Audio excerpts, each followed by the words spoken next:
Hello again. Welcome to the Bernie Show, the latest video here on my YouTube channel. Thank you so much for your support, as we mention all the time, and appreciate all your comments. I was not able to do anything with responses to the comments yesterday. I apologize. It was just a very, very hectic day. So um, we'll do better on that. A couple things I want to talk to you about today.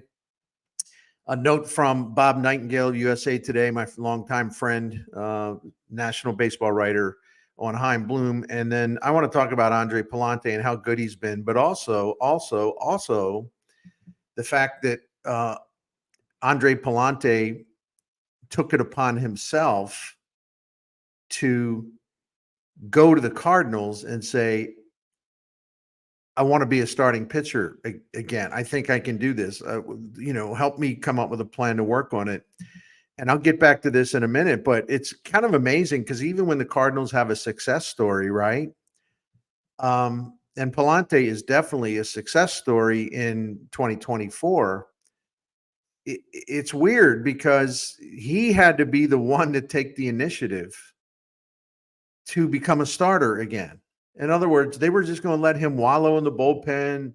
They sent him down. He's going to go to Memphis. He probably would have pitched okay in relief down there. Then they would have brought him up and in relief, and he would have got hammered again. So I'll get back to that in a minute. But just a note first about, pardon me, my nose is itchy. I don't know why. Just a note from Nightingale, as I mentioned to you. Let me just read it to you. He does a great notes column every Sunday. Let me read it to you. Quote, while John Mozeliak, president of the baseball operations for the St. Louis Cardinals, plans to step down after the 2025 season, special assistant Chaim Bloom is expected to have much greater authority next season, perhaps even becoming the top baseball decision maker. Well, first of all, that's kind of all, at least we're speaking for myself, that's kind of where I think this thing is headed. And I know we've been covered this ground before, but if there's an arrangement where Mo hangs around for a year, and I don't mean this is hang around, but he's in the background and Bloom is making the decisions, and the Cardinals make that really, really clear. I really don't care whether Mo's in the background. I mean, Chaim Bloom's good. If he's in charge, he's in charge. Okay. But there's also a couple of things that go with that. And again, we've been over this a lot, but I think it's a really interesting thing to talk about. It's a situation where, if Chaim Bloom is calling the shots, well, what does that mean, for example, for Oli Marmel? And I talked about this. We talked about this on the Seeing Red podcast that I do each week with my friend Will Leach. And I'm of the opinion, and Will's of the opinion, that if Chaim Bloom takes over and number one, he's allowed to hire his own manager. He's given that permission, and he chooses to stick with Oli Marmel. Okay, that's number one. The second scenario is that the Cardinals, whether it be Bill DeWitt, whomever, communicate to Chaim Bloom, they really think Marmel should be back. They can do what they want. It's their franchise. Chaim Bloom, if he's the boss, can do what he wants because that's his job. But let's not be naive about this. If Chaim Bloom gets the reins, if he's the man in charge, he's the baseball boss in 2025, if he brings back Marmel, and this has nothing to do with really the merits of whether Marmel deserves another chance, because I know what the feelings are on that. I ain't pitching anything here. I'm looking at it pragmatically in terms of what would that mean in terms of the Cardinals business, the fan relations, the fan morale, all that stuff. And I hate to say it because I'm someone who really, really likes Chaim Bloom and thinks that his particular strengths are exactly what the Cardinals need. A much better player development system, which they're already going to work on because, Gary LaRocque is retiring, and I got to believe Chaim Bloom had a lot to do with that as far as let's start getting this moving. I take that as a good sign. But also just his ability to identify pitching talent and find really good value and guys that outperform their salary level, whatever. There's a lot of other things too. He would get them up to speed technologically. He would make sure that their analytics department is on par, if not better, than every other team in the majors. He will get this organization out of the Stone Age, if you will, because we all know it's really outdated. It's really outdated. But and he'll do a lot of good things. That's because those are his strengths. But if he chooses to bring Ollie Marmel back, or the Cardinals in effect tell him to bring Ollie Marmel back, who's got 2 years left on his contract after this, he'll be getting off to a bad start with the fans. I mean, he will, because Marmel.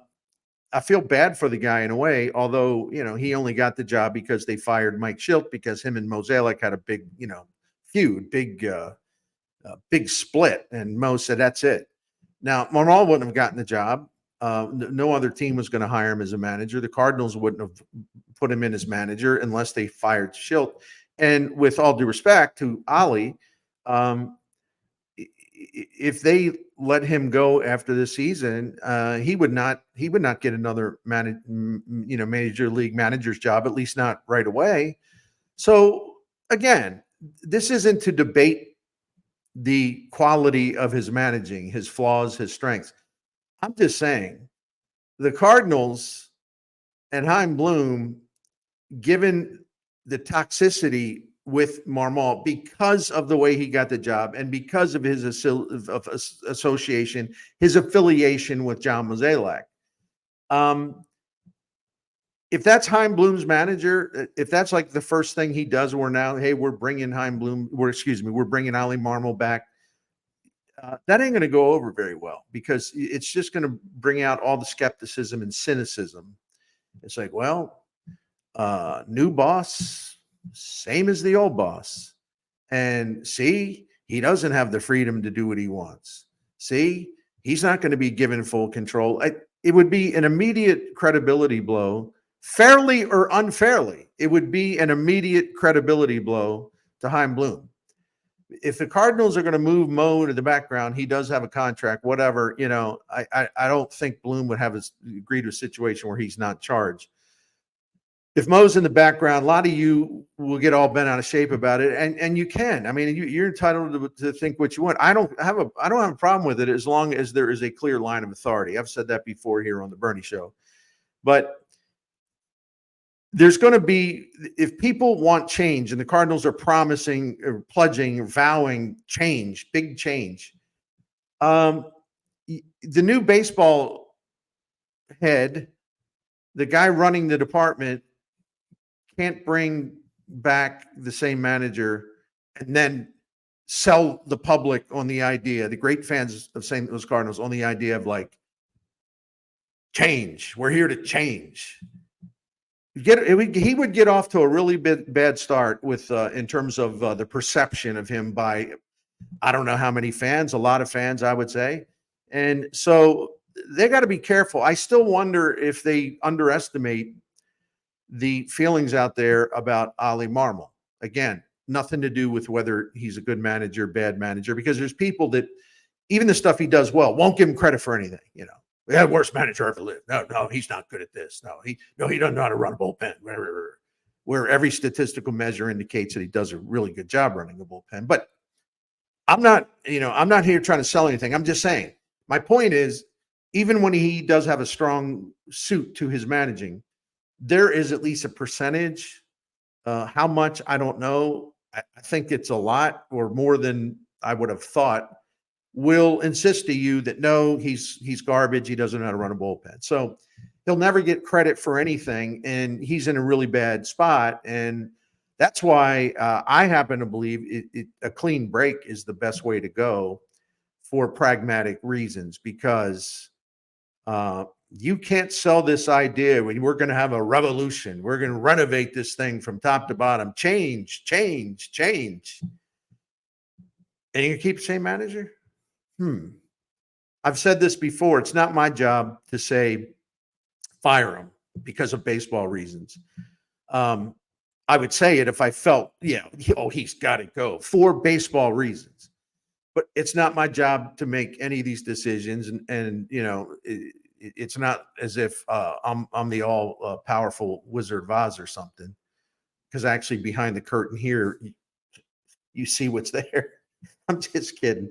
But I tell you, man, if they still underestimate the unpopularity of Ollie Marmel because of the Mozeliak thing and how he got the job, um, Heim Bloom's going to get off to a bad start because people are going to have a lot of doubts about him. It's like, well, wait a minute. I thought this guy was supposed to change things. I thought this guy was supposed to be smart. I thought this guy was going to have authority. And he brings back the same manager. Well, why should I believe in him? It's going to be that kind of thing. And I actually understand the cynicism. I really, truly do. So that's one interesting thing I wanted to throw out there. The Cardinals have an Ollie Marmel problem, not because he's a rotten manager, but because of just this toxic deal, because he'll never be able to live down the strong association with Mo and how Marmel, got the job. I'm repeating myself, so let me close that out. All right, I want to talk to you about Andre Pallante. He's been fantastic. You saw what he did last night against Pirates. Just fantastic. I mean, 7 shutout innings, 9 strikeouts. They barely laid a glove on him, as they would say in boxing. And he's been their best starting pitcher, first of all, for the year. And he's made 18 starts. And I don't know why people in the media around here keep talking about him. Well, he's been really good in the second half. No, he's been really good since they put him on the rotation on May the 29th. I mean, all you got to do is look up his game logs, okay? It's really not that hard to discern this. There I go again, being obnoxious. But since moving into the rotation on May the 29th, and the rotation only because they had to, it wasn't like, oh yeah, hey, we got to get him in that rotation. No, they were short, and they turned to Palante, and it turned out to be a really good development for the Cardinals. No, it's not going to get him in the playoffs, but don't blame Palante. So he's got a 3.62 ERA since becoming a starter 18 starts ago, again on May the 29th. And for the season, his ERA, 18 starts, 3.62. Sonny Gray's 3.75. Lynn is 3.96. Gibson is 4.11. Fetty is 4.43, and Miles Michaelis is 5.49. Ouch. Now, if you just look at it from May the 29th, from the moment that Palante entered the rotation, again, his ERA is 3.62. But let's compare that to the rest of the starters. Since Palante was inserted into this rotation, Palante 3.62 since May 29th. Since May 29th, Sonny Gray 4.31. Fetty 4.43. Gibson 4.47. Lynn 4.50. Michael is 5.40. So he's not only been their best starter, and by the way, I'm not saying, oh, he's their number one starter. No, I'm not saying that. He's not a number one starter, but he can be a good piece in your rotation in 2025.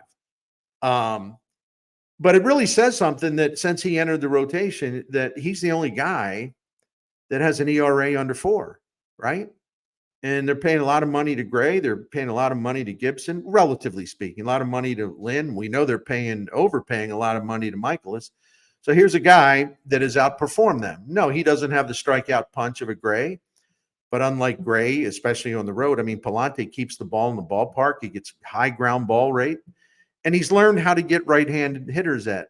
And this is where I want to kind of branch off into what I alluded to at the top when I said we were going to be talking about this.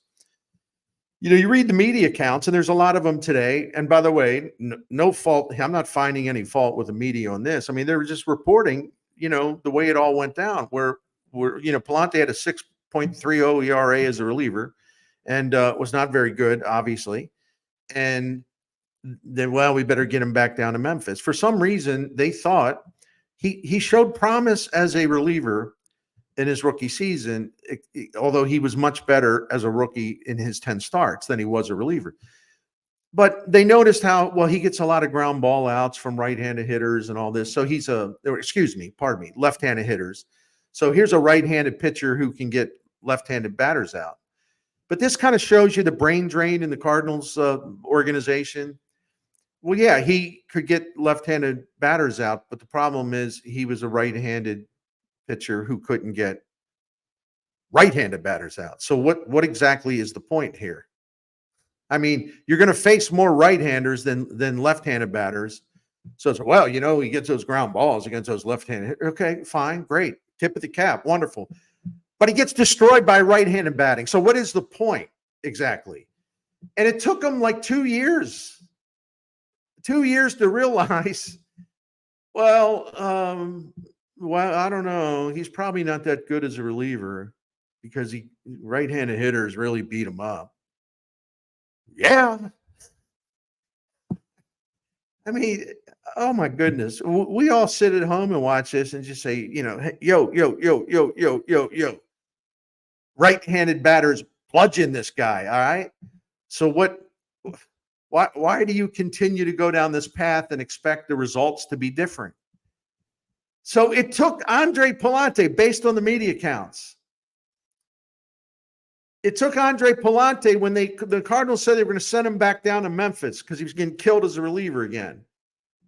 He was the one that picked up the phone. He was the one that talked to Marmel and talked to Dusty Blake and said, I'd really like to become a starting pitcher. I think I'll be good at it. And I know what I have to work on. And I want your help at, tell me what you think I need. What can I do to kind of perform better against right-handed batters?